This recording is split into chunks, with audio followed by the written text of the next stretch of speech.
So it's a Saturday morning, and these kids are playing stickball in the street, right?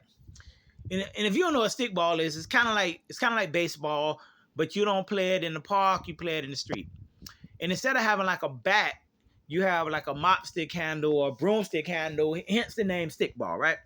So anyway, it's a Saturday morning. These kids are playing stickball in the street, right? And the kid is sitting there winding up like he's the next Sammy Maguire, Ken Griffey, Sosa, somebody, right? And then this is Lady Miss Johnson. She's sitting on the porch, kind of looking out, making sure they don't get hit by no cars. So anyway, right, they're getting ready to pitch the ball, and everybody's like, "Hey, batter, batter, batter, batter." Oh, and it's this lady in the white Volvo. She down the street, but she talking on her cell phone, drinking coffee. And they're like, "Hey, batter, batter, batter, batter." Pitches the ball, and it's like, "Wow!" The boy hits the ball goes flying. The kid is like, I got it, I got it. The lady on the cell phone, she done spilled her coffee and looked down. The kid is like, I got it. Miss Johnson looks up, screams, oh my God. The boy's like, I got it. The lady looks up, slams on her brake, and it's like, everything stops.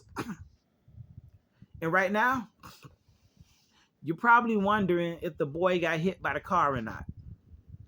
But that ain't as nearly as important as the fact that you could guess with accuracy the race or nationality of the kids playing in the street on this block. Black or Hispanic. And we just take that for granted because any one of these light poles could be their end zone, finish line, or first base, depending on your sport of play. And see, me, I was just a typical 80s baby, growing up in what I thought was post-segregation, only to find out that simply meant they no longer are white only, black only, post the segregation. Because living in Hallandale, Florida, it's like we really only had 2 parks to play in. And who would have thought inside these monkey bars and tether balls lie the evidence of discrimination? And the names of the parks are irrelevant to the purpose that they serve. So we'll just call them White Park and Black Park, for lack of a better word. And in White Park, had a brand new swimming pool. In White Park, had 2 baseball fields. And White Park had 3 basketball courts. And White Park had clean indoor facilities. Oh, in Black Park, let's just say them same standards they failed to meet. Oh, but they did put speed bumps along 8th Avenue because, people can't be driving fast when the kids are playing in the street.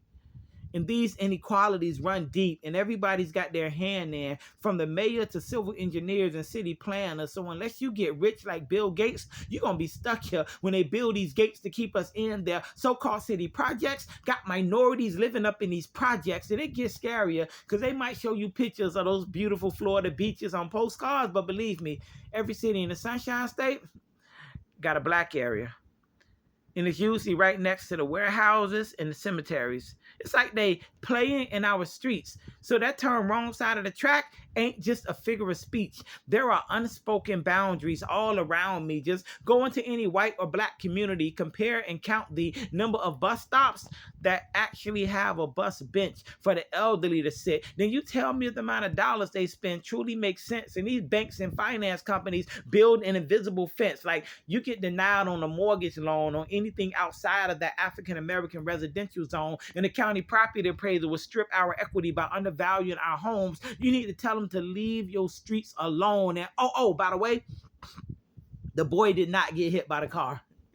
Because when you grow up playing in the streets your whole life, you learn how to dodge. And I ain't talking about Durangos and neons. And I can't tell you how many times I played football in the road and scraped my knees on the concrete pavement. But what I do know is them Florida streets is filled with palm trees and races. Confederate flag wavers where you can screw yourself in a presidential election when the votes ain't tabulated. And the town hall is more like a PlayStation in the skies. It's kind of like they playing that game SimCity with real lives. And I ain't got to yell conspiracy theory through the roof. I just use these pawn shops, rent to own, and payday advance stores on every block is proof. Because you can spend your check before you get it, as long as you stay in debt right where you living. It's like they playing in our streets. It's no wonder the red lights at 12 o'clock midnight would just blink and blink. It's like they need to remind you to stop. Don't let it cross your mind to cross these lines into their city limits. And as crazy as it sounds, at the age of 9, I never realized we were one jungle gym short of a playground. 2 seesaws from equality.